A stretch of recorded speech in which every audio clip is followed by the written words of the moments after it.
bisa mantan mendapatkan pasangan yang tidak setia, karena mantan juga tidak setia. Bismillahirrahmanirrahim.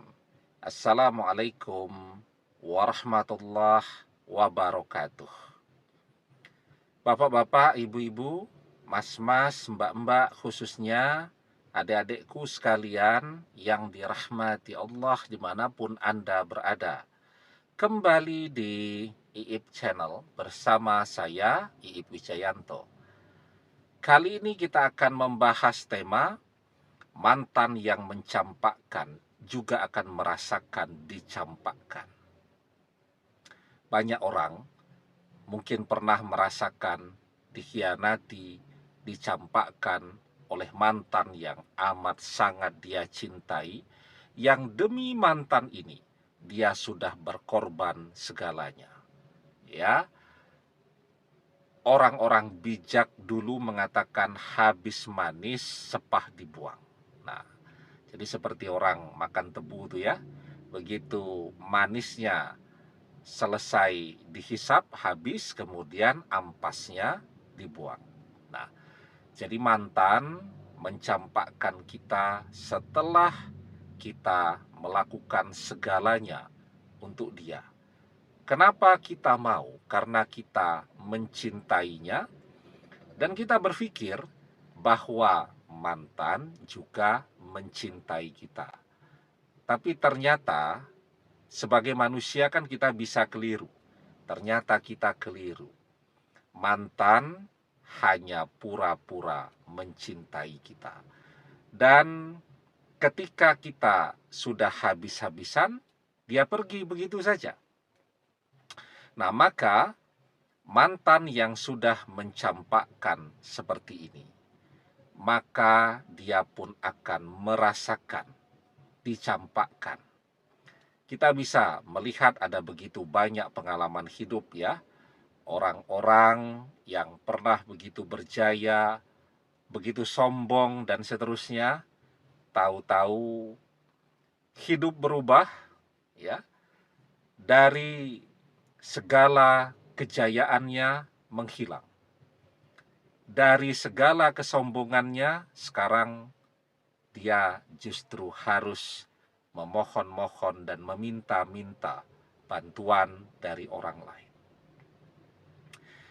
Jadi itu sering saya ilustrasikan bahwa hidup itu seperti putaran roda. Ya, kalau orang-orang tua kita dulu mengatakan hidup itu seperti roda pedati, ya. Kadang di atas, kadang di bawah. Nah, ada masanya orang berjaya, tapi ada masanya orang tidak punya apa-apa. Zaman itu selalu mengalami pergeseran dan perubahan. Maka ketika mantan ya begitu berjaya pada satu masa, dia begitu jumawa, begitu sombong, dan mencampakkan kita begitu saja, maka apa yang mantan lakukan itu juga akan dia rasakan. Ya ayuhan nas, innama baghyukum ala anfusikum. Wahai sekalian manusia, sesungguhnya kezolimanmu itu akan menimpa dirimu sendiri. Ya. Jadi orang yang menzolimi orang lain, dia akan merasakan juga dizolimi. Orang yang mengkhianati orang lain, dia pun akan merasakan dikhianati. Orang yang misal ya, banyak kan anak-anak yang durhaka kepada orang tuanya, tidak pernah mau menghargai dan berterima kasih dengan jerih payah orang tuanya. Apa yang akan terjadi pada dirinya saat dia menjadi orang tua? Dia juga akan merasakan memiliki anak yang durhaka, memiliki anak yang tidak menghargai jerih payahnya, dan seterusnya. Nah, jadi ketika mantan itu mencampakkan kita, maka mantan pun akan merasakan dicampakkan oleh pasangan barunya, atau oleh orang ketiga, atau oleh seseorang yang amat sangat mantan cintai. ya.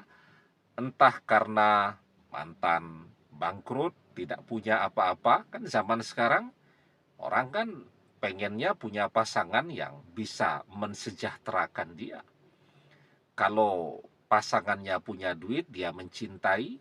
Kalau pasangannya tidak punya duit, maka dia mengkhianati. Ya, dan seterusnya. Atau malah yang paling populer kan, ternyata mantan mendapatkan pasangan yang tidak setia. Karena mantan juga tidak setia.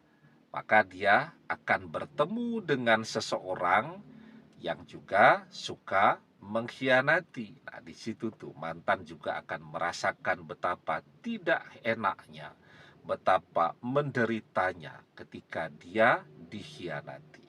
Ya, jadi ketika mantan itu menzolimi kita, maka kezoliman yang mantan lakukan itu secara otomatis juga akan dia rasakan. Maka itulah kenapa kalau kita tidak mau dizolimi, jangan pernah menzolimi orang lain. Kalau kita tidak mau merasakan dikhianati, jangan pernah mengkhianati orang lain. Ya, demikian semoga bermanfaat. Wallahu a'lam bissawab, billahi taufik wal hidayah. Assalamualaikum warahmatullahi wabarakatuh.